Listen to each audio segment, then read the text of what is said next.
Vale, pues buenos días.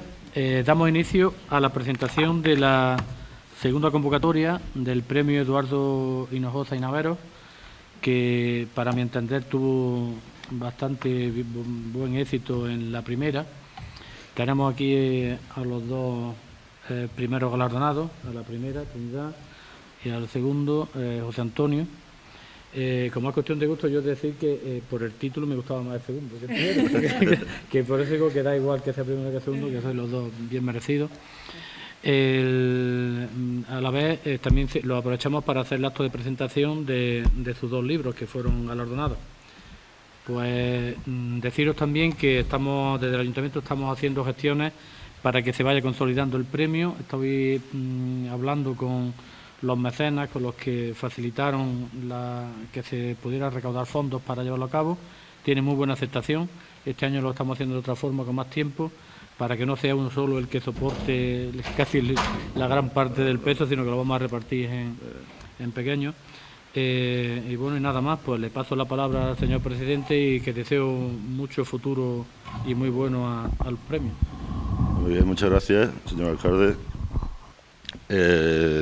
Como hoy en la nueva presidencia, creo que hoy es el primer acto realmente público que, como tal, tengo el honor de presidir y para mí es especialmente agradable estar en este momento porque presentamos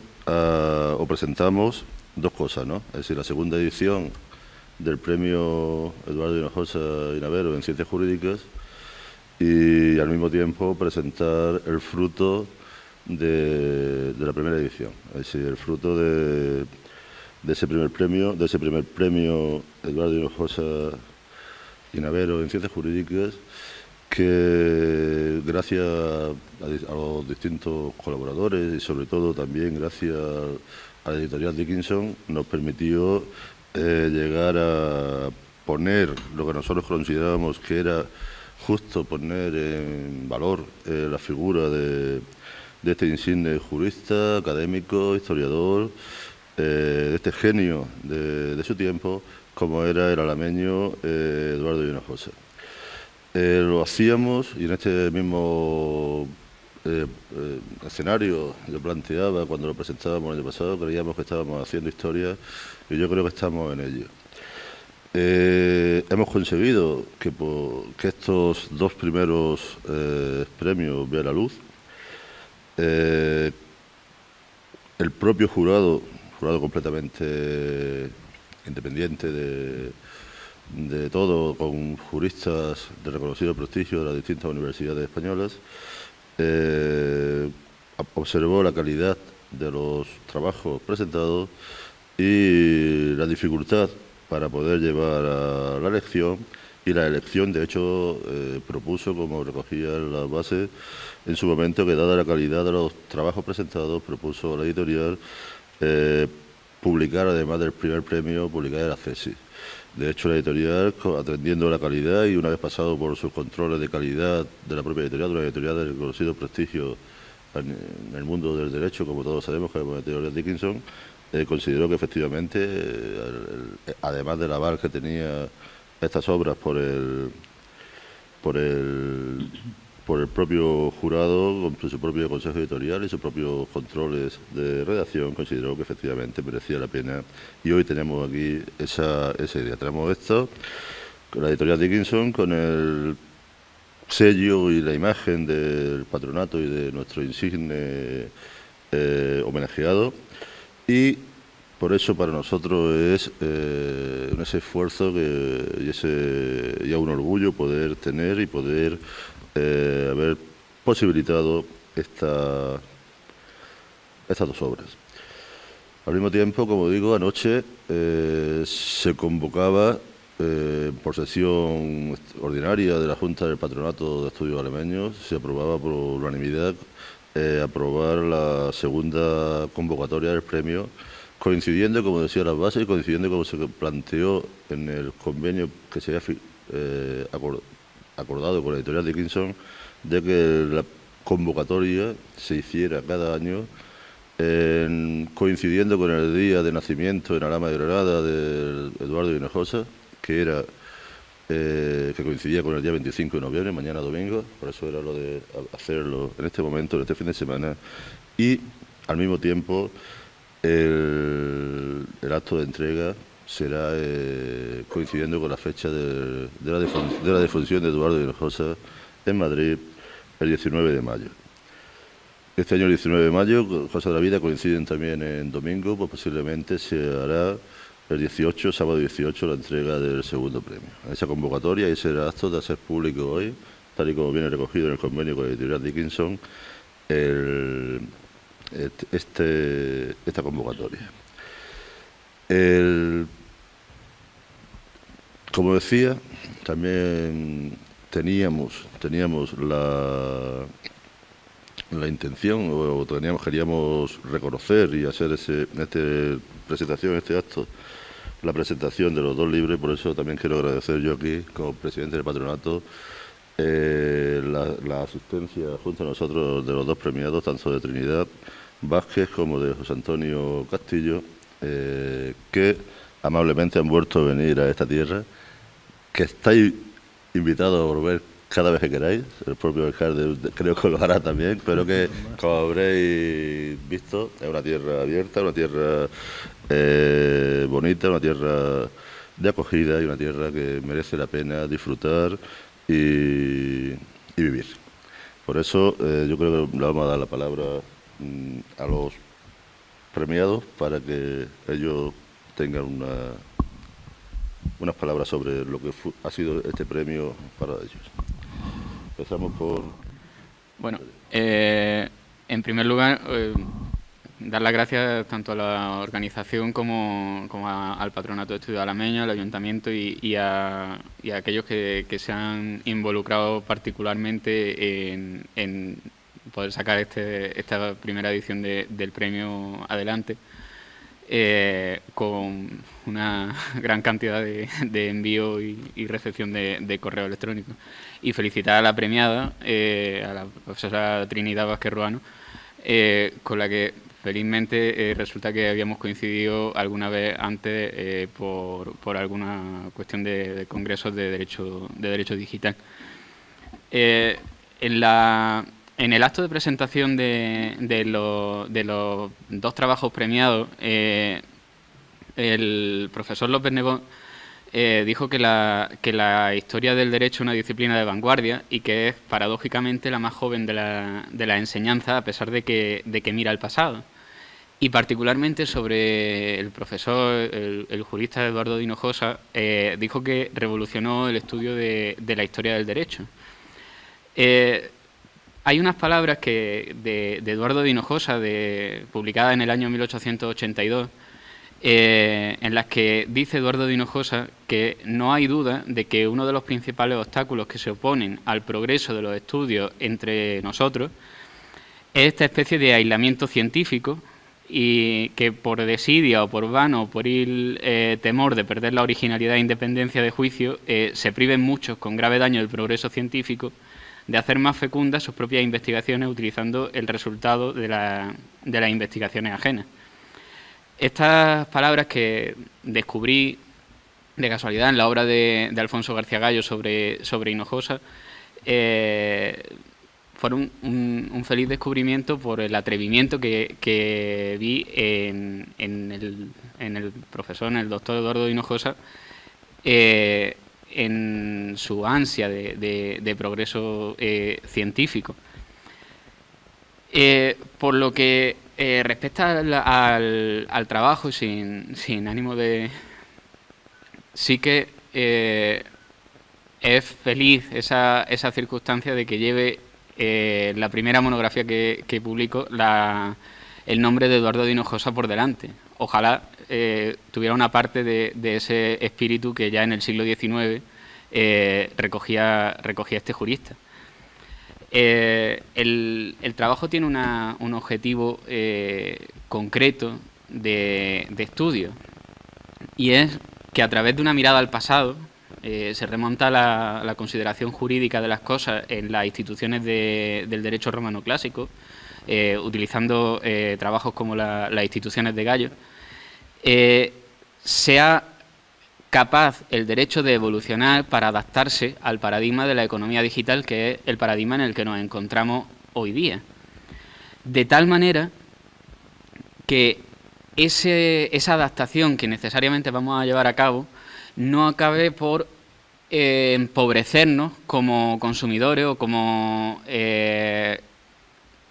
clientes o potenciales adquirentes de la riqueza digital.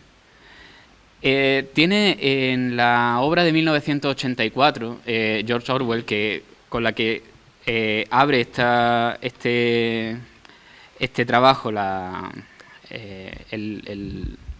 obra, dice que la nueva lengua, la de la sociedad distópica que describe Orwell, por cierto con bastante tino, dice: la nueva lengua estaba pensada no para extender, sino para disminuir el alcance del pensamiento, y dicho propósito se lograba de manera indirecta, reduciendo al mínimo el número de palabras disponibles. En la actualidad, a través de la estrategia de mercado digital, que es una forma de adaptar jurídicamente todos esos cambios de la economía digital, se está optando por una terminología deliberadamente aséptica que no colisiona con las instituciones tradicionales a las que estamos acostumbrados, y se desprecia la lógica de contratos de circulación de bienes como puede ser la compraventa, principalmente porque no hay bienes, y al no haber bienes no puede haber compraventa. Eso tiene una consecuencia a efectos prácticos que es bastante perniciosa, porque empobrece a la gente. Hay dos situaciones que permiten explicarlo muy claramente. Si yo me quiero llevar este libro, me lo puedo llevar en la maleta perfectamente y no voy a ser ningún infractor de derechos de propiedad intelectual, ni nadie me va a poder cuestionar. Pero si lo llevo en formato electrónico, es posible que no pueda leerlo en Italia o que no pueda leerlo en cualquier otro país que esté fuera de la Unión Europea. Porque la lógica en la que uno y otro se obedecen es diferente. Hay un caso muy pintoresco que es el del actor Bruce Willis, que tuvo un pleito todavía no resuelto con Apple porque quería dejar en herencia la música que tenía en iTunes a sus hijas. No podía hacerlo porque en realidad tenía un contrato de licencia de uso a perpetuidad de carácter vitalicio, con lo cual no podía subrogarse la hija. En cambio, sí le podía dejar todos los CDs que tuviera. A modo de curiosidad, el artículo 96 de la Ley de Propiedad de la Ley de Protección de Datos, que se aprobó el miércoles pasado, regula el testamento digital en España, que justamente trata eso. En definitiva, lo que se pretende es que a través de la adaptación de la categoría jurídica de los bienes, que es una categoría con muchísima trayectoria en el derecho, impidamos que la sociedad entre en una dinámica de refeudalización de la riqueza digital, en la medida en que esta riqueza digital quedaría estancada en manos muertas. Me pidieron de la organización que contara qué significó para mí el premio. En primer lugar, una feliz sorpresa, porque lo recibí en un momento de gran felicidad, 15 días después de haber defendido la tesis doctoral, cuyo principal contenido está aquí. Es la primera monografía que saco y, como he dicho antes, es un honor que vaya con el nombre de Eduardo de Hinojosa por delante. Y poco más tengo que decir, aparte de dar las gracias a mi familia, que ha venido como en la otra ocasión, y que tiene un trabajo en este y en todo lo que estoy haciendo mucho más importante, que es el de mantenerme a raya para que cumpla los plazos.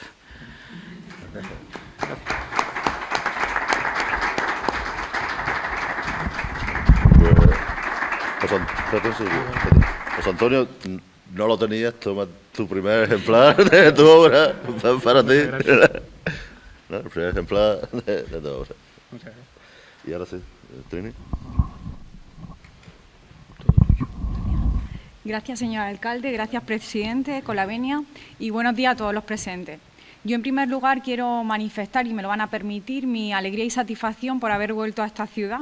La primera vez que vine fue en el mes de mayo y para recoger el primer premio de don Eduardo de Hinojosa y Navero en Ciencias Jurídicas. Y hoy, unos meses después, vengo a que se materialice este premio en la edición de un libro. Así que es para mí una satisfacción volver aquí y además que se haga público la edición de este libro cuando se va a ofrecer información sobre la segunda edición del premio. Por lo tanto, es para mí una gratitud, una satisfacción y felicito al patronato por haber conseguido una nueva edición del mismo.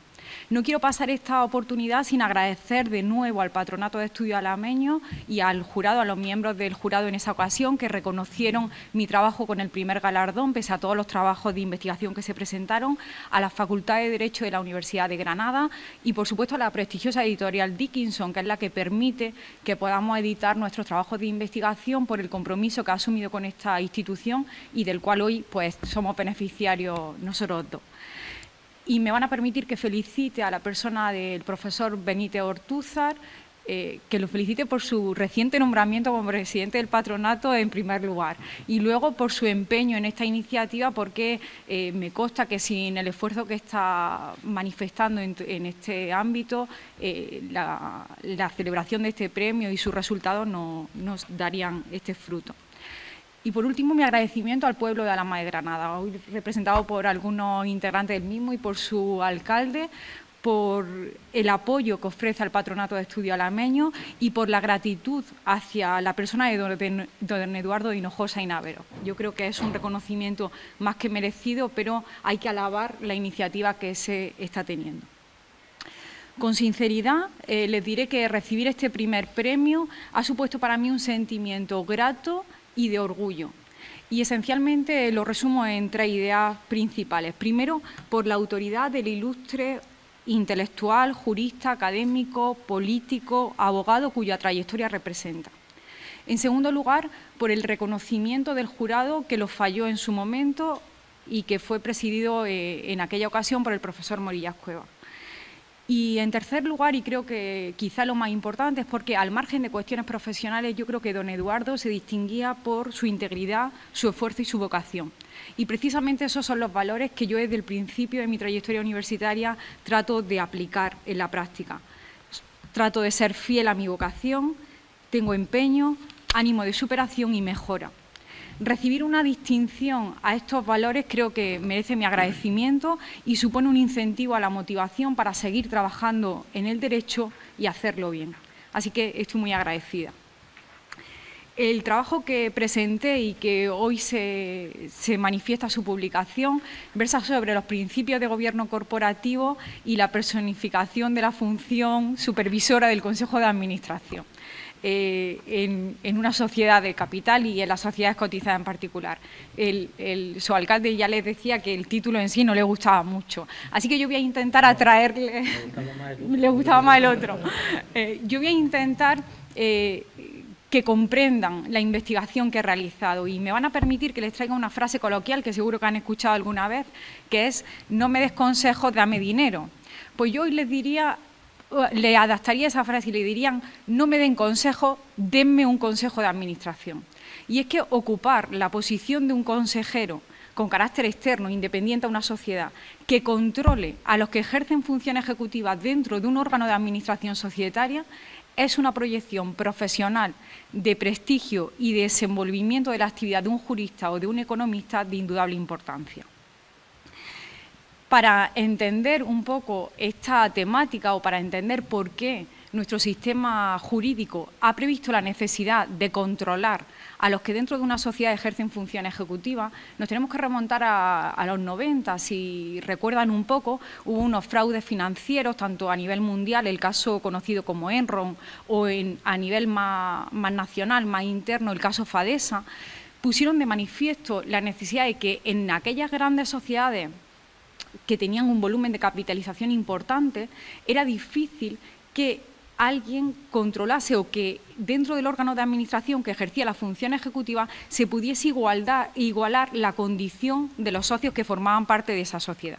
Por eso nuestro sistema jurídico societario es monista, nosotros solo tenemos un órgano de administración social en las sociedades de capital y, sin embargo, se tiende a postular por una posición que aboga por un sistema monista renovado. Esto es, tengo un órgano de administración que realiza la función ejecutiva, pero que alguien dentro de ese órgano supervise un poco el control de los que tienen la dirección de la sociedad.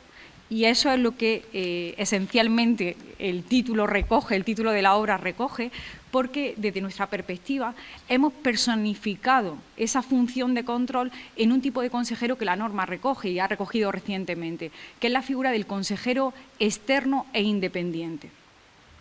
El trabajo, y como se ha editado, si tienen ocasión de mirarlo o leerlo, si les interesa la materia, está estructurado en 3 partes fundamentales.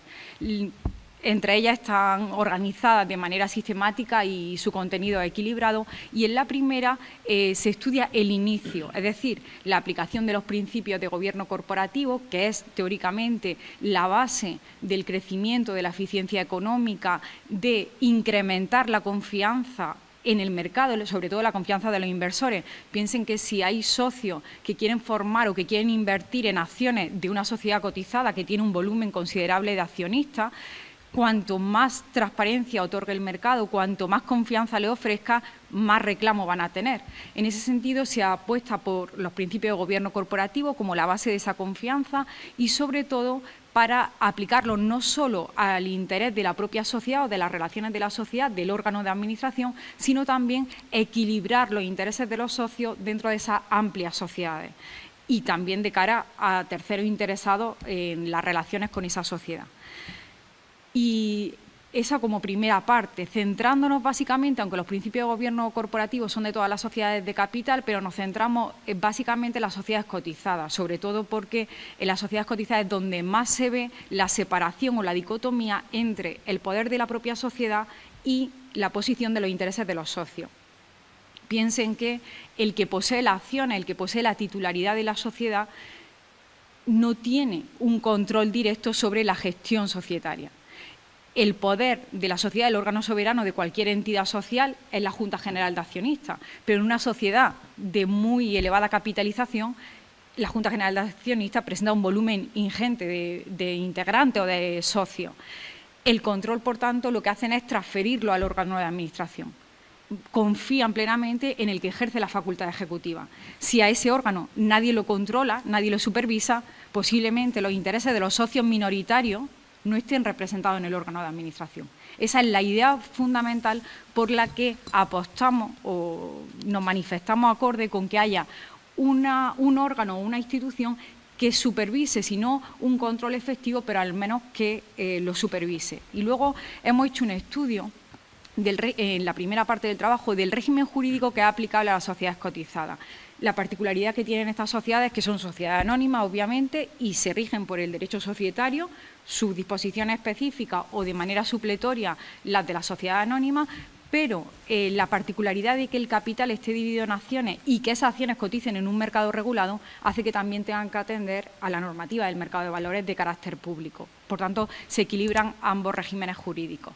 Y luego a ellos se añade, en materia de principios corporativos, todos los códigos e informes que comisiones especializadas han realizado. Yo no les voy a cansar, pero seguro que les suena el Código Livencia, el informe Aldama, el Código Conte, el Código Unificado de Buen Gobierno. Todo eso son postulados, principios, recomendaciones que integran el ordenamiento jurídico de este tipo de sociedades. Pero es que es más, en la figura que nosotros hemos valorado, en la figura del consejero independiente, en las sociedades cotizadas, el origen no es nacional. Esa necesidad de supervisar al órgano de administración viene del sistema anglosajón, tanto desde la perspectiva estadounidense como desde la perspectiva inglesa. Y en la primera parte del trabajo hay un estudio pormenorizado de aquellos informes o aquellos textos jurídicos que más han influido en nuestro ordenamiento. Y en el ámbito comunitario hemos partido del informe Winter, que es el que en un primer momento hace referencia a esta necesidad de supervisar las funciones directivas en una sociedad cotizada. La segunda y la tercera parte del trabajo están centrados básicamente en el núcleo fundamental de investigación, que es la personificación de la función supervisora y la figura de los consejeros externos e independientes. ¿Cuál es el primer problema con el que nos hemos encontrado al estudiar esta figura? La primera cuestión es que no hay un estatuto propio de este tipo de consejero. Por tanto, lo que hace el legislador es establecer en una disposición muy genérica quién puede ocupar ese cargo y luego un elenco de aspectos en sentido negativo que no pueden concurrir en la persona del consejero.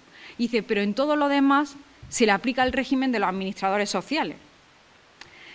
Claro, yo me he planteado algunas cuestiones y no les canso demasiado porque entiendo que tampoco el tema es muy atractivo para un sábado por la mañana, pero tengan en cuenta que si nosotros estamos valorando una figura de un integrante del órgano de administración externo a la sociedad y vamos a decir que solo pueden ser aquellos que tienen un reconocimiento profesional, un reconocimiento técnico, que tiene un prestigio en el ámbito societario y que no tiene ninguna vinculación con la sociedad, ni con sus directivos, ni con sus accionistas, etcétera, aplicarle en sentido estricto todo el ordenamiento de los administradores sociales no encaja. Porque este tipo de administradores o este tipo de consejeros se caracterizan por ser independientes, pero es que cualquier administrador social debe ser independiente en su actuación. Por eso hemos estudiado el aspecto positivo o los presupuestos que debe reunir el que quiera ostentar el cargo de consejero independiente, tanto desde la perspectiva personal, que puede ser un socio de la sociedad, siempre que no sea significativo, como desde la perspectiva profesional, y además nos hemos parado o nos hemos detenido en el análisis de la independencia que les caracteriza, porque ya es singular de este tipo de consejeros. Y hemos valorado esa independencia como un comportamiento imparcial, objetivo, que trata de evitar situaciones de conflicto de interés entre los socios, etcétera. Y desde la perspectiva negativa, nuestra norma lo que hace es establecer un conjunto de disposiciones que no se pueden dar en el que quiera ostentar la condición de consejero, pero no establece ningún orden. La enumera y además la establece de manera indicativa. Por tanto, es posible que en algunos casos se cumpla una excepción y puedan ser designado consejero aquel que reúne algunos de los aspectos negativos. Entonces, nosotros lo que hemos hecho ha sido una clasificación propia y original, siguiendo un criterio que hemos considerado que en la práctica puede ser el más apropiado, basándonos en la funcionalidad del consejero, en el aspecto económico, en el aspecto personal y en el aspecto profesional.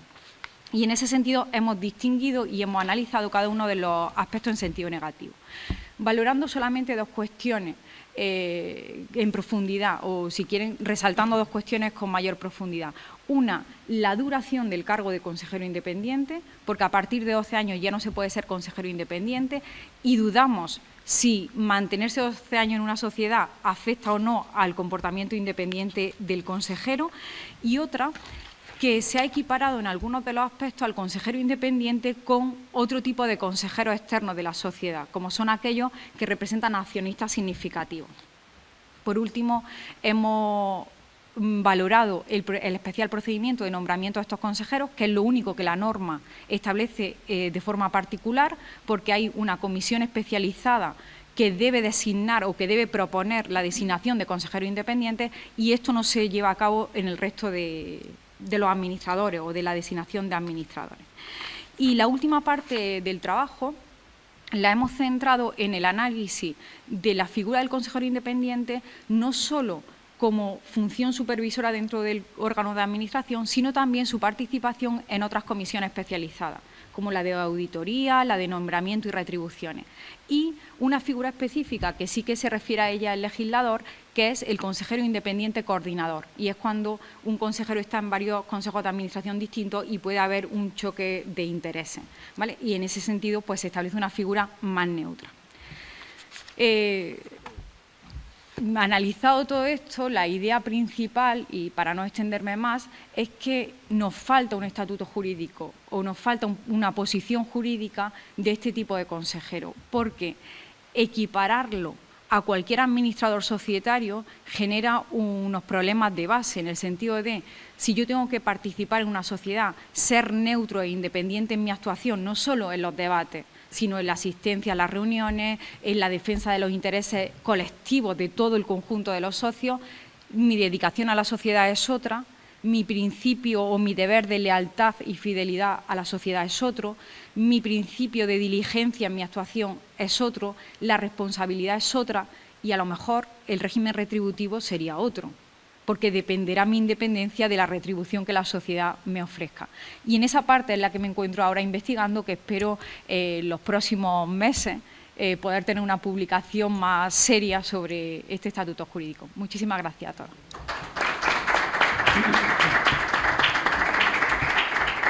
Muchas gracias, muchas gracias.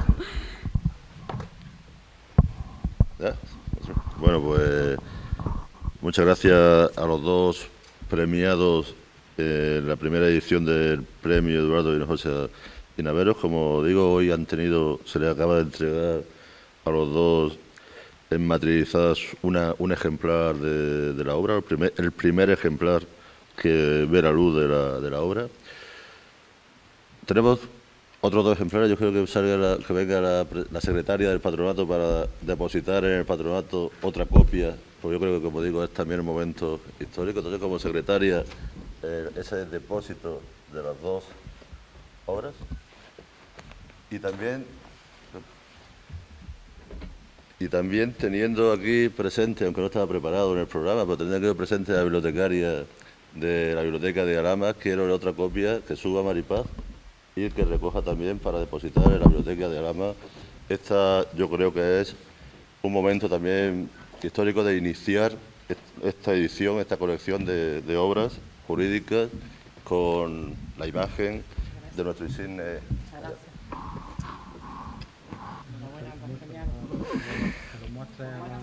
A las cámaras.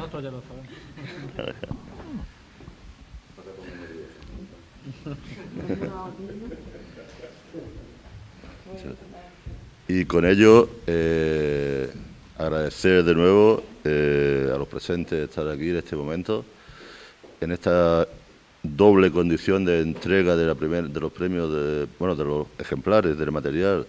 El premio se entregó el 19 de mayo, pero de la entrega de ese libro, de editar un libro jurídico y una editorial de prestigio, pues tiene sus tiempos y hemos cumplido el tiempo y estamos aquí. Se ha hecho realidad lo que presentábamos hace justamente un año. Emplazaros para que el próximo 18 y 19 de mayo, coincidiendo este año con el centenario de la muerte de Hinojosa, estemos entregando los segundos premios y da por presentada y por convocada esa segunda edición. Muchas gracias a todos y le dejo la palabra al señor alcalde.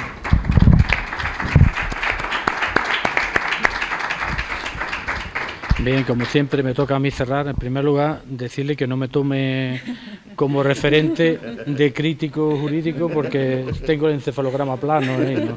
Soy un pésimo crítico jurídico. Sí que quiero animar a los dos por la juventud, que mantengan la valentía que muestran, que no arroguéis ante las circunstancias que hay ahora mismo en la sociedad, sobre todo en el ámbito jurídico, que vemos los disparates de que llegas a una instancia, la superior dice lo contrario, la otra lo contrario, y la verdad es que encontrarte que un tribunal tenga que tener números impares de juristas para que cuando voten no haya empate, pues la verdad es que se asemeja un poco a las matemáticas, la justicia. La verdad es que intentar en el futuro, y vosotros con vuestra juventud, aunque son dos ámbitos totalmente distintos, pero que seáis un referente en el mundo jurídico.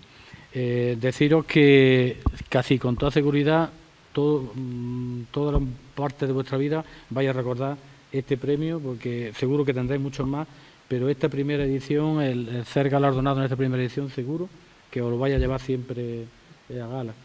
Deciros, pues bueno, como bien decía el presidente, que estáis invitados a esta tierra, todos los que nos oigan. En este mundo ahora de este patriotismo rancio que hay, que está viviendo España, Alhama está al margen de todo eso. Nosotros somos patriotas de otra manera.